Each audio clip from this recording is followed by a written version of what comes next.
Assalamualaikum warahmatullahi wabarakatuh.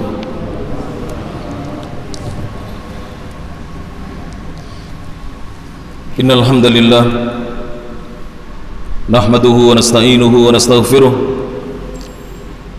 wa na'udzu billahi min shururi anfusina wa sayyiati a'malina fala mudilla lahu wa man yudlil fala hadiya lahu.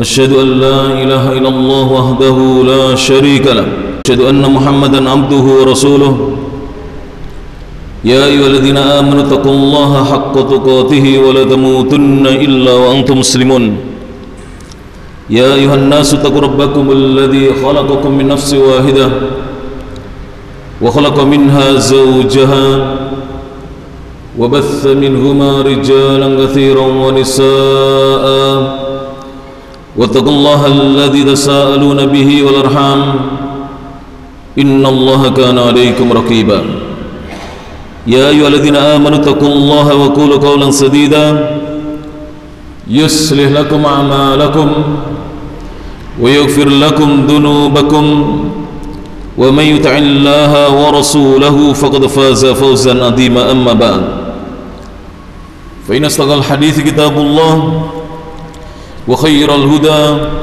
هدى محمد صلى الله عليه وعلى آله وسلم وشر الأمور محدثاتها فإن كل محدثة بدعة وكل بدعة ضلالة وكل ضلالة في النار. Jamaah kajian Masjid Al-Itqan Kampung Arab Inggris rahimani Allah iyyakum. Kita lanjutkan kajian kitab Al-Adabul Mufrad yang disusun oleh Al-Imam Al-Bukhari rahimahullahu ta'ala. Qala Al-Imam Abu Abdullah Muhammad ibn Ismail ibn Ibrahim ibn Al-Mughirah ibn Bardisbah Al-Bukhari Al-Ju'fi rahimahullahu ta'ala. Beliau mengatakan masih di dalam pembahasan bab yang ke 228, hadis yang berikutnya qala rahimahullah al-hadithu al-hadi wal khamsumiyah, hadis yang ke 501, dan hadisnya dihukumi oleh Syekh Al-Albani rahimahullah ta'ala sebagai hadis yang hasan sahih. Dan sudah pernah kita jelaskan dalam pertemuan-pertemuan yang lalu, apabila sanad sebuah hadis dihukumi oleh para ulama dikatakan hasan sahih, maka ada dua kemungkinan. Kemungkinan yang pertama, hadis ini memiliki dua sanad, dua jalan periwayatan. Jalan yang satu dihukumi hasan dan jalan yang kedua dihukumi sahih. Atau kemungkinan yang kedua, hadis itu hanya memiliki satu sanad, tetapi hadis itu kedudukannya lebih baik daripada hadis yang hasan, masih di bawah hadis yang sahih, namun masih di bawah hadis yang sahih. Beliau berkata, qala rahimahullah, haddatsana Arim telah meriwayatkan kepada kami. Qal, Arim berkata, haddatsana Sa'id bin Zaid, Sa'id bin Zaid telah meriwayatkan kepada kami. Qal, Sa'id berkata, haddatsana Sinan Abu Rabi'ah, Sinan Abu Rabi'ah telah meriwayatkan kepada kami. Qal, Sinan berkata, haddatsana Anas bin Malik, telah meriwayatkan kepada kami Anas bin Malik radhiyallahu anhu, sahabat Rasulullah sallallahu alaihi wasallam. Sebagaimana sering saya sebutkan, Anas bin Malik ini adalah Anas bin Malik An-Najjari Al-Khazraji Al-Ansari, karena beliau dari suku Al-Ansar, penduduk asli kota Al-Madinah. Dan sahabat ini termasuk sahabat yang dikenal lamanya mulazamah dengan Nabi SAW, berguru langsung kepada Rasulullah SAW, sekaligus menjadi khadimnya Rasulullah SAW, melayani Rasulullah. dan di sana ada keutamaan bagi mereka-mereka yang mau melayani orang-orang yang alim dan berilmu, orang-orang yang soleh. Maka mereka akan mendapatkan ilmu sebagaimana ilmu yang dimiliki oleh orang alim tersebut, sebagaimana Anas bin Malik di sini. Jadi Anas bin Malik ini termasuk sahabat yang banyak meriwayatkan hadis dari Nabi SAW. Sebagian ulama mengatakan beliau ini dilahirkan pada tahun 10 sebelum Hijriah dan wafat pada tahun 93 Hijriah. Jadi termasuk sahabat-sahabat yang wafatnya di akhir-akhir masa sahabat. Boleh dikatakan tidak ada lagi sahabat yang wafat setelah itu. Di usia 103 tahun Anas bin Malik radhiyallahu anhu warḍahu. Anin Nabi sallallahu alaihi wasallam, kata beliau dari Nabi sallallahu alaihi wasallam, Nabi bersabda, qol, kita simak hadisnya. Kata Nabi, ma min muslimin, tidaklah ada seorang muslim, ibtalahu Allahu, yang Allah memberikan ujian hidup kepada dirinya, yang Allah menguji dirinya, memberikan cobaan kepada dirinya, fi jasadihi, diuji jasadnya, tubuhnya, badannya. Jadi mungkin sakit-sakitan, mungkin sering tidak sehat. Itulah ujian yang diberikan kepada orang tersebut. Tidaklah ada seorang muslim yang diberi ujian pada badannya oleh Allah Ta'ala illa kutiba lahu, kata Nabi, melainkan kutiba lahu, dituliskan untuknya, maka ya'malu, apa yang biasa dia perbuat, fi sihhatihi, selama sehatnya. Jadi kalau misalnya kita kemudian diuji sakit pada jamaah, tapi kita sudah biasa sholat berjamaah, kita sudah biasa kajian seperti ini, menghadiri pengajian-pengajian, duduk di majelis ilmu, kemudian tiba-tiba suatu ketika kita sakit, mungkin 1 pekan kita sakit, tidak ke masjid, tidak keluar rumah, 2 pekan kita sakit, mungkin sebulan, mungkin lebih. Maka selama kita sakit itu, jika kebiasaan kita adalah beramal soleh, saat kita sehat, maka dituliskan pahalanya saat kita sedang diuji oleh Allah Subhanahu wa Ta'ala dengan ujian dan cobaan. Jadi seakan-akan kita tetap beramal. Maka nama ridon, selama dia sakit, walaupun sakitnya lama. Oleh karena itu, mumpung kita masih sehat, senyampang kita masih sehat, masih kuat ke masjid dan semangatnya masih ada. Kadang nyari semangat ini susah loh para jamaah. Kalau sudah kadung malas itu berangkat juga berat para jamaah.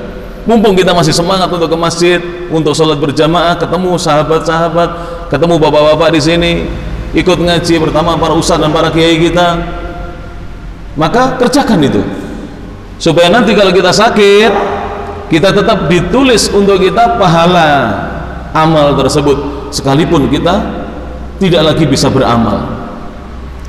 Fa in afahu, jika Allah memberikan kesembuhan kepadanya, fa in afahu, jika Allah menyembuhkan dirinya, urahu qol, aku mengira, kata Anas, ini Anas agak ragu-ragu, aku menyangka Nabi bersabda, ghasalahu, maka Allah akan membersihkan dosa-dosanya. Jadi ketika Allah sembuhkan, dia ini sembuh dalam keadaan tidak punya dosa. Selama sakit itu dibersihkan oleh Allah Subhanahu wa Ta'ala dosa-dosanya. Walaupun nanti di sana ada perbedaan pendapat di kalangan para ulama, apakah yang dibersihkan ini dosa kecil atau dosa besar. Tetapi Syekh Muhammad bin Shalih Al-Utsaimin dan sebagian ulama mengatakan, kalau ada hadis tidak dirinci dosa kecil atau dosa besar, katakan dibersihkan dosanya, sudah begitu saja.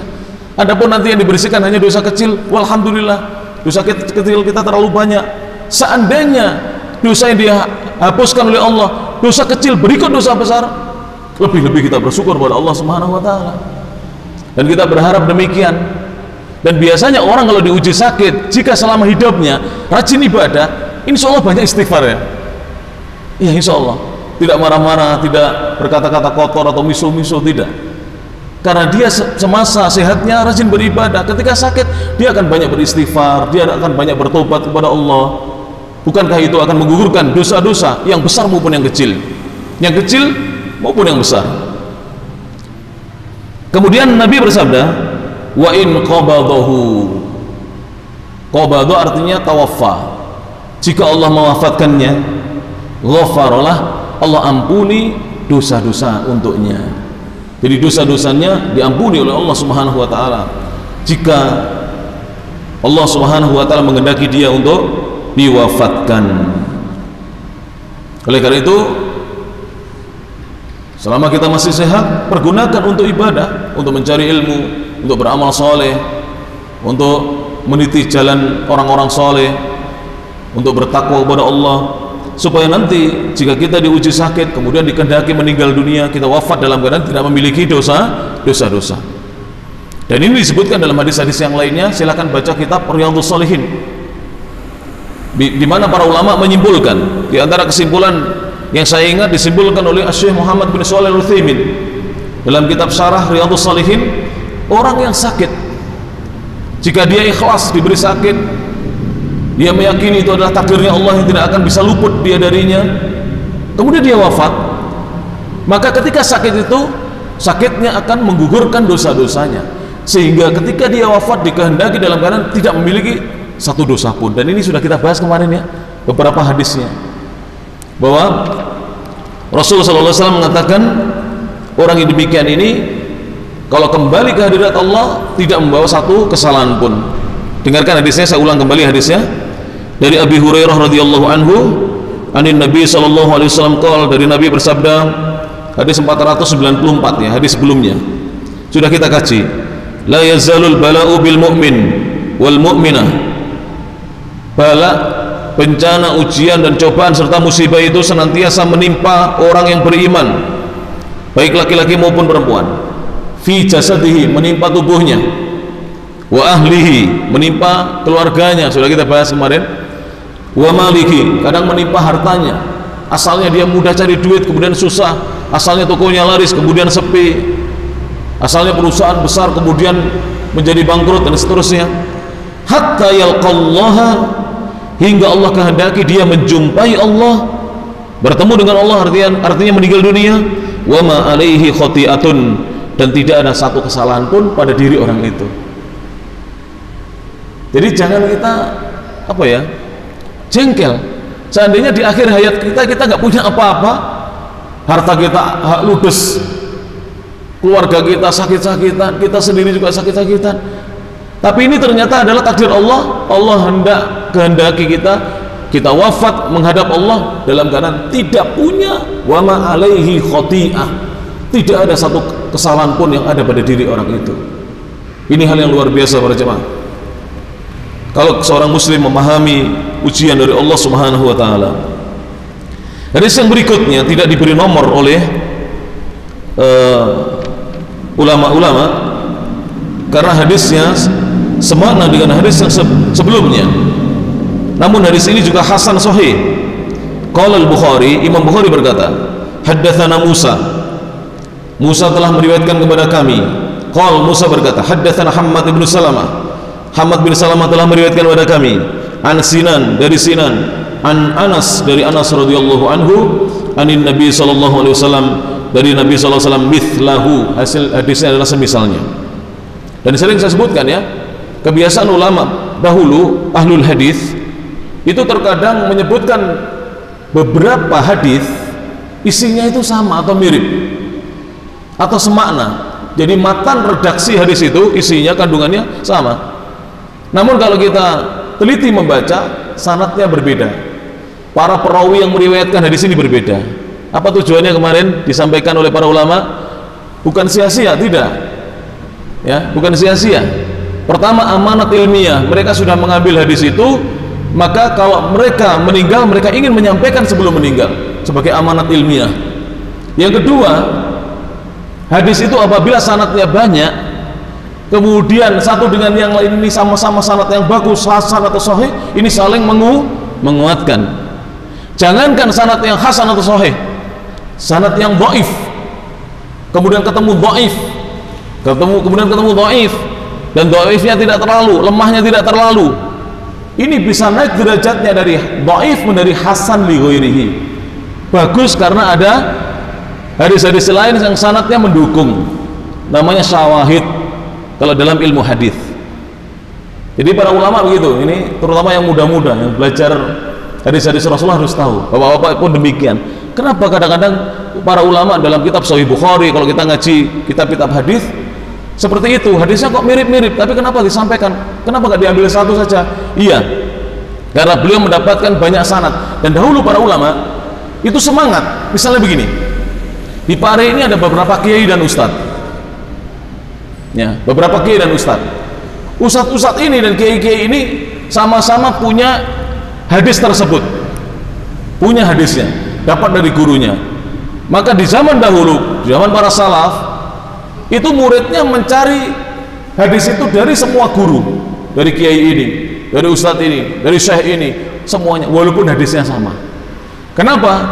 Kebanggaan pada zaman, kebanggaan orang punya banyak sanad gitu, karena nanti saling akan menguatkan. Jadi mereka bersemangat dicari. Begitu dahulu para ulama kita. Dan itu yang dilakukan oleh Al-Imam Al-Hakim dalam kitab Al-Mustadraknya beliau. Beliau itu mencari hadis di Sahih Bukhari atau Sahih Muslim yang redaksi matanya sama, tapi beliau ingin sanad yang berbeda, dicari guru yang lain, yang bukan gurunya Imam Bukhari, yang bukan gurunya Imam Muslim. Dia ingin mendapatkan sanad yang berbeda. Dan ini adalah hal yang luar biasa para jemaah, semangatnya para ulama dahulu. Berbeda dengan kita sekarang ini, mohon maaf, ini saya bukan mengkritik. Kalau kita sudah belajar kitab ini dengan satu guru, ada dibuka di masjid yang lain, kita nggak mau datang. Biasanya begitu. Orang di zaman ini, sudah ngaji saya di Alitkon, di masjid yang lain ada, nggak usah. Padahal gurunya beda. Padahal sarah yang dibaca, sarahnya beda. Kitab penjelasannya beda. Hanya hadisnya sama, sudah nggak mau datang. Kalau para ulama dahulu, masya Allah, bersemangat untuk mengejar ilmu, sampai kemana pun dikejar. Perjalanan 1 bulan untuk mendapatkan satu hadis dilalui oleh mereka, ditempuh oleh mereka. Satu hadis ini. Padahal kita di sini semalam ini, dalam 1 pekan kita dapat beberapa hadis, ya enggak? Dalam 1 pekan ini dapat beberapa hadis.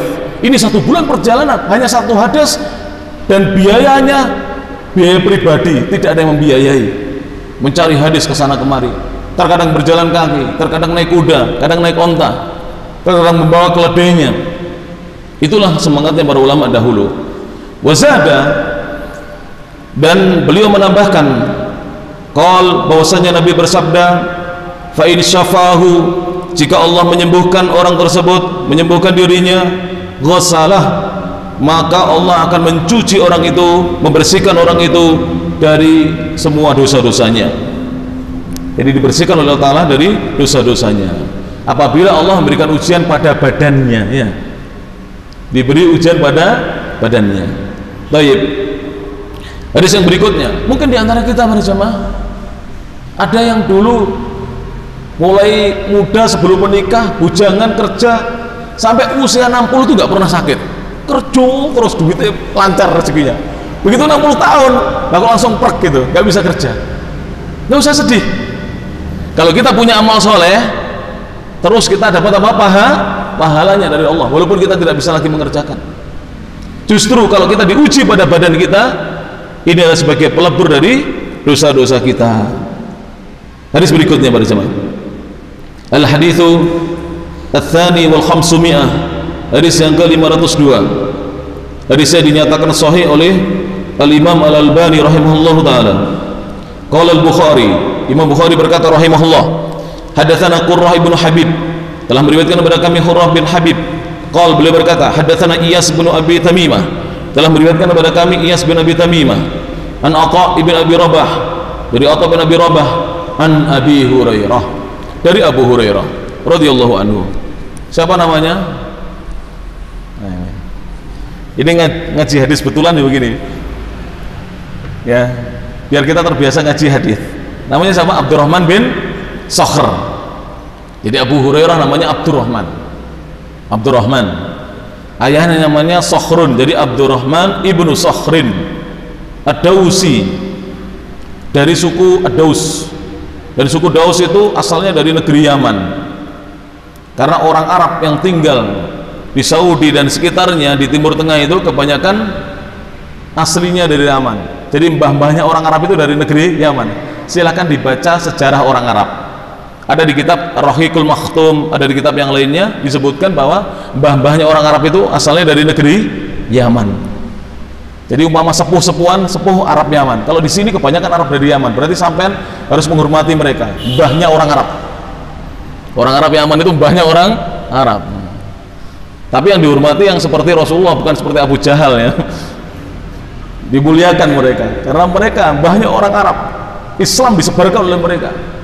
Dan orang Arab Yaman itu terkenal syajaahnya, keberaniannya di dalam menyebarkan kebenaran, dengan biaya dan bekal dari diri mereka. Tidak pernah minta orang untuk berdakwah mereka. Masya Allah, orang Arab Yaman itu dikenal sampai sekarang ini para jemaah. Kita lanjutkan. An Abi Hurairah radhiyallahu anhu qala, dari Abu Hurairah radhiyallahu anhu beliau berkata, ja'atil humma, demam pernah datang ilan Nabi, menemui Nabi. Jadi sakit demam itu datang menemui Nabi. Ini apa namanya? Mukjizat. Jadi wallahu alam, bagaimana dirupakan demam itu, bagaimana dirupakan oleh Allah Ta'ala. Yang jelas demam ini datang menemui Nabi. Dan pernah disebutkan dalam hadis yang lainnya, Jibril datang kepada Nabi membawa dua. Yang pertama al-humma. Al-humma ini sakit demam, panas. Yang kedua al-waba, wabah. Maka Nabi mengirim wabah ke negeri Asyam, karena Syam waktu itu negeri orang kafir, negeri kufar. Dan Nabi mendiamkan demam di kota Madinah, sebab di zaman itu wabah itu mematikan, kalau demam tidak mematikan. Jadi disebutkan demikian dalam hadis-hadis Nabi SAW. Kewajiban kita adalah mengimaninya. Jadi demam datang kepada Nabi. Faqalat, maka demam berkata kepada Nabi. Jadi al-humma ini berkata kepada Nabi, ib'athni, utuslah aku wahai Nabi. Jadi sakit demam ini bisa berbicara. Ini kalau dikumpulkan ya, hadis seperti ini, antum tulis hadis ini hadis mukjizat Nabi. Min ayati an-Nabi SAW, termasuk mukjizatnya Nabi SAW. Di zaman Nabi makanan bisa berbicara. Ya. Kemudian di zaman Nabi kayu bisa menangis. Di zaman Nabi jari jemarinya Nabi ini sela-selanya mengalirkan air. Dan banyak lagi mukjizat-mukjizat Rasulullah SAW yang lainnya. Di zaman Nabi beliau masih bayi, untanya siapa para jemaah? Halimah As-Sa'diyah, yang ditunggangi oleh dia dan suaminya yang kurus dan jalannya paling lambat, ditinggal oleh onta-onta rombongan dari kabilahnya, kabilah Sa'diyah. Itu jalannya menjadi cepat ontanya. Jadi ketika berangkat itu jalannya lambat, tertinggal terus dari onta-onta kabilahnya. Karena wanita-wanita dari Bani Sa'diyah, Bani Sa'ad itu mencari bayi-bayi yang mau ditetekin, disusui. Mereka wanita-wanita pedalaman, namun mereka wanita-wanita yang punya banyak air susu. Maka diantar oleh suami-suami mereka pergi ke Mekah keliling, mencari bayi-bayi yang mau disusukan kepada mereka dengan upah, dengan bayaran, dengan ujroh. Ketika keliling, bayinya Rasulullah SAW, Muhammad yang masih kecil SAW, tidak ada dari mereka itu yang mau menerima bayinya Rasulullah SAW. Tidak ada. Karena ibunya sudah janda, ayahnya meninggal dan miskin. Semua pergi, setiap ketemu Muhammad ditinggal, setiap ketemu Rasulullah SAW ditinggal. Sampai kemudian Halimah berkata kepada suaminya, wahai suamiku, tidakkah kita ambil bayi Muhammad ini SAW? Mungkin ada keberkahan buat kita dan keluarga kita. Diambil, dibawa pulang. Suaminya setuju. Ontanya kurus, para jemaah, kurus ontanya, dan jalannya sudah lambat. Mungkin unta sudah tua, jalan sudah lambat. Tapi kemudian digendong oleh Halimah, dan mulai ketika digendong dan dibawa pulang, kedua orang ini suami istri merasakan keajaiban, mukjizat. Kalau ini namanya irhas ya, kalau masih belum jadi nabi irhasok namanya, mukjizat. Apa mukjizatnya? Tanda-tanda kekuasaan Allah. Untanya berjalan dengan kencang dan membalap itu bahasa Indonesianya, mendahului unta-unta yang lain, dan semua terheran-heran. Kemudian Halimah merasakan teteknya membesar dan banyak susunya. Begitu sampai disusui oleh Halimah, setelah disusui beberapa waktu kemudian, kambing-kambing mereka itu kantong-kantong susunya membesar. Kemudian tanaman-tanaman mulai hijau tumbuh, dan kedua keluarga ini, suami istri ini merasa keberkahan ada pada mereka. Sampai kemudian 2 tahun diasuh oleh mereka, dikembalikan kepada ibunya, kemudian diasuh lagi untuk kedua kalinya. Itulah Rasulullah SAW. Jadi ketika itu Damam datang kepada Nabi, dan Damam berkata kepada Nabi, ib'athni, utus dan kirimlah aku wahai Nabi Muhammad, ila athari ahlika indak, kepada keluargamu yang paling mulia dan utama di sisimu. Faba'athaha ilal ansar, maka kemudian faba'athaha ilal ansari, Nabi mengutus penyakit demam itu untuk pergi ke sahabat-sahabat Ansar. Fabaqiyat alaihim sittata ayyamin walayalihinna, maka demam tinggal di tengah-tengah orang Ansar selama 6 hari 6 malam. Fastadda dzalika alaihim, maka terasa berat hal itu atas mereka orang-orang Ansar. Mungkin banyak di antara mereka terus kena demam ya, panas badannya. Fatahum fi diyarihim, maka Nabi datang menemui mereka di rumah-rumah mereka. Jadi Nabi mulai mengunjungi mereka. Fasaqaw dzalika ilaih, maka mereka mengadukan atau mengeluhkan hal itu kepada Nabi, mengadukan hal itu kepada Nabi, bahwa mereka mungkin sudah tertimpa demam. Faja'alan Nabi sallallahu alaihi wasallam yadkhulu daran, maka kemudian Nabi masuk ya, menemui rumah-rumah mereka, masuk ke rumah-rumah mereka. Yadkhulu, beliau masuk daran, satu rumah, daran, kemudian rumah yang lain, satu demi satu rumah didatangi oleh Nabi sallallahu alaihi wasallam. Wa baitan, satu kamar demi satu kamar didatangi oleh Nabi sallallahu alaihi wasallam. Kalau daran itu rumah yang agak luas, kalau bait itu rumah yang kecil. Tapi sekarang dar jarang disebut, seringnya disebut apa? Bait. Hadza baiti, ini rumahku. Jadi bait itu tempat untuk tidur malam, itu bait namanya. Ini rumah kecil, kotak kecil itu. Kalau dar itu ada ruang tamunya, ada dapurnya, dan seterusnya, lebih luas. Jadi yang punya rumah gede didatangi, yang punya rumah kecil pun didatangi. Yad'u lahum bil afiyah, Nabi mendoakan mereka agar mereka mendapatkan afiyah, mendapatkan kesembuhan dari Allah Subhanahu wa taala dan keselamatan. Afiyah itu artinya asy-syifa wa salamah, kesembuhan dan keselamatan. Falamma raja'a, maka ketika Nabi pulang atau kembali, setelah beliau mendatangi rumah demi rumah, kamar demi kamar, kemudian didoakan agar mereka diberi afiyah, kesembuhan dan keselamatan, maka Nabi kembali pulang. Tabi'athum ra'atun, namun ada seorang wanita membuntuti Nabi, mengikuti Nabi SAW. Jadi Nabi pulang dibuntuti oleh seorang wanita. Minhum, wanita dari kalangan Ansar, dari kalangan mereka. Faqalat, wanita ini berkata kepada Nabi SAW, walladzi ba'atsaka bil haqqi, demi zat, demi Allah yang telah mengutusmu wahai Nabi Muhammad dengan membawa kebenaran, inni la minal ansar, sesungguhnya aku ini benar-benar wanita dari kalangan Ansar.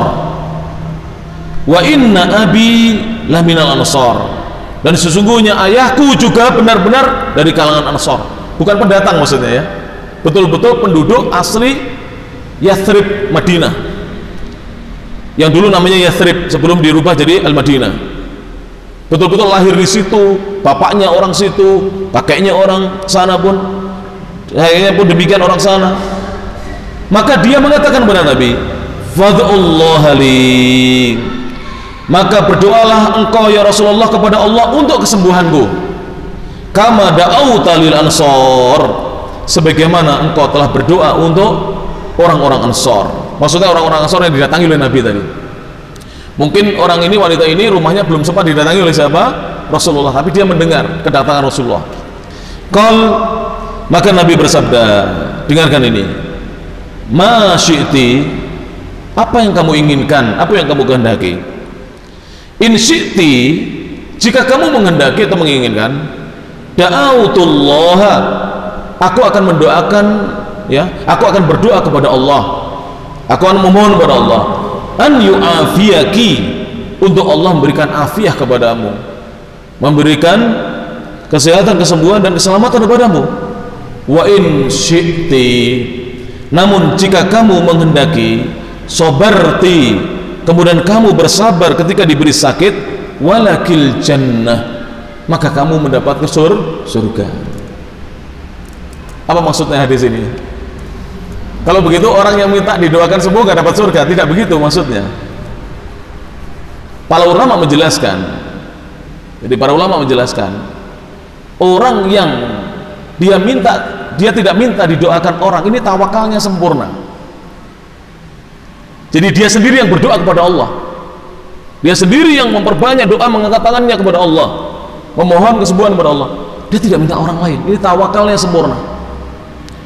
Dan orang seperti ini disebutkan dalam hadis yang lainnya, ini sab'una alfan, jumlah mereka ada 70.000, dan disebutkan setiap 1.000 membawa 70.000 lagi yang lainnya. Dalam hadis yang lainnya, yadkhulunal jannah, mereka ini akan masuk surga bi ghairi hisabin wala adab, masuk surga tanpa dihisab. Dihisab itu tidak dihitung amalnya, tidak dilihat amalnya, dan tidak ada siksaan bagi mereka. Siapakah mereka? Alladzina yatawakkalun, mereka adalah orang-orang yang senantiasa bertawakal, ya. Mereka adalah orang-orang senantiasa apa? Bertawakal. Disebutkan di sini panjang, saya tidak akan bahas di sini. Yang intinya, kalau kita bertawakal kepada Allah ketika diberi sakit, kita berdoa dan kita berobat tanpa kita meminta orang-orang satu persatu untuk mendoakan, ini jaminannya surga yang tertinggi. Dia tidak akan mendapatkan adab dan siksa serta dihisab oleh Allah Ta'ala. Tapi kalau dia memohon kesembuhan kepada orang, bisa, nggak ada masalah. Tapi tidak mendapatkan tiket ini, tidak mendapatkan tiket ini. Oleh karena itu para ulama mengatakan, meminta doa agar didoakan sembuh oleh orang lain boleh, tetapi meninggalkan hal itu lebih afdol. Meninggalkan hal itu lebih afdol. Jelas ini para jemaah. Bahkan sebagian ulama menyebutkan, sebagaimana dinukil oleh para ulama dalam kitab-kitab tazkiyatun nafas, pensucian jiwa, seorang yang diuji sakit oleh Allah, kemudian dia bersabar, dia yakin bahwa ini adalah ujian dari Allah, dia imani takdirnya Allah, kemudian dia tidak buru-buru memohon kesembuhan kepada Allah, ini yang terbaiknya. Itu yang dilakukan oleh Ayub alaihissalam. Belasan tahun diuji sakit, tidak mohon kesembuhan kepada Allah. Belasan tahun diuji sakit karena dia merasa sehatnya lebih lama daripada sakitnya. Dia malu minta sehat kepada Allah Subhanahu wa taala. Dia malu. Bisa nggak seperti Ayub? Susah para jemaah. Atau seperti Rasulullah, diberi sakit malah alhamdulillah.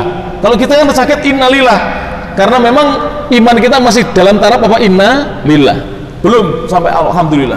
Rasulullah diberi sakit itu alhamdulillah ala kulli hal. Hadisnya disahihkan oleh Al-Albani, mengucapkan segala puji bagi Allah dalam semua kondisi. Mau sehat sakit saya tetap alhamdulillah.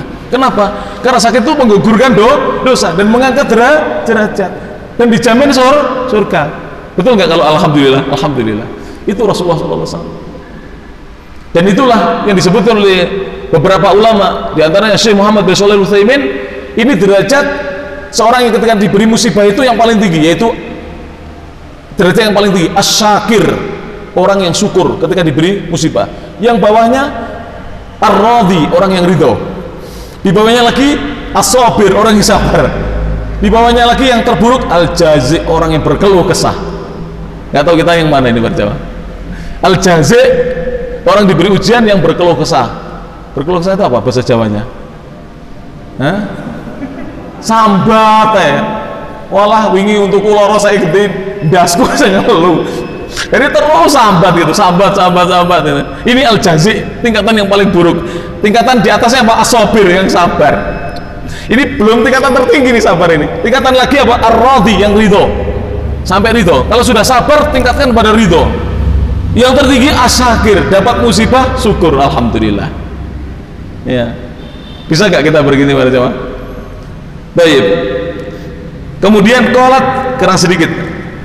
Wanita itu kemudian berkata, dengarkan apa yang dikatakan. Bal asbir, bahkan aku memilih sabar ya Rasulullah. Kalau begitu, kalau jaminannya surga aku tak sabar saja, sudah nggak minta didoakan Nabi ini. Jadi wanita itu akhirnya tidak meminta kepada Nabi agar mendoakan supaya sembuh atau supaya dijaga kesehatannya. Wala aj'alu ilal jannati khatara, dan aku tidak akan menjadikan ya ada gade untuk jannah, untuk surganya Allah Subhanahu wa taala. Aku tidak mau menjadikan ada gade untuk surga. Aku ingin langsung dapat surganya Allah Subhanahu wa taala. Jadi demikianlah para jemaah, seorang yang betul-betul kuat imannya. Ya mudah-mudahan kita bisa seperti itu. Setidaknya kita tahu tadi tingkatan tertinggi apa? Asy-syakir, orang yang bersyukur. Tingkatan kedua ar-radhi, orang yang ridho. Tingkatan ketiga as-sabir, orang yang sabar. Tingkatan terburuk adalah al-jazi', orang yang berkeluh kesah, yang tidak sabar. Jazi' itu lawannya as-sabir, yang tidak mau sabar, yang banyak berkeluh kesah. Mudah-mudahan kitab ini kitab yang masya Allah para jemaah, yang luar biasa ini kitab ini. Betul, sudah bisa ini, kok cepat sekali. Anak baru baca satu hadis, 2, 3, baru 3 hadis para jemaah. Sudah bisa. Ya alhamdulillah, nggak apa-apa. Yang penting hadis-hadis ini diamalkan. Siapa yang sekarang masih sakit, sabar saja sudah. Ya, ucapkan apa? Alhamdulillah. Walaupun dengan berat hati, alhamdulillah. Ya, diberi sakit oleh Allah. Mudah-mudahan kita termasuk orang-orang yang dibersihkan dosa-dosanya apabila Allah sembuhkan, atau diampuni dosa-dosanya apabila dikehendaki meninggal dunia. Diampuni dosa-dosanya. Mudah-mudahan saudara-saudara kita yang di hari-hari ini diuji dengan sakit, termasuk orang-orang yang diberi kesabaran oleh Allah, dan termasuk orang-orang yang dibersihkan dosa-dosanya oleh Allah Subhanahu wa taala, dan mudah-mudahan yang diwafatkan di masa pandemi ini termasuk para ulama kita, para ustadz kita, para guru kita, para syekh kita, para kiai kita yang wafat, dan saudara-saudara kita kaum muslimin termasuk yang diampuni dosa-dosanya oleh Allah Subhanahu wa taala. Ya, diampuni oleh Allah. Karena wabah itu kalau menimpa seseorang dan dia sabar, maka balasannya tidak ada lain kecuali surganya Allah Subhanahu wa taala. Demikian. Wallahu a'lam bishawab. Subhanakallahumma bihamdik, asyhadu an la ilaha illa anta, astaghfiruka wa atubu ilaik. Wa akhiru da'wana anil hamdulillahi rabbil alamin. Tsumma assalamu alaikum warahmatullahi wabarakatuh.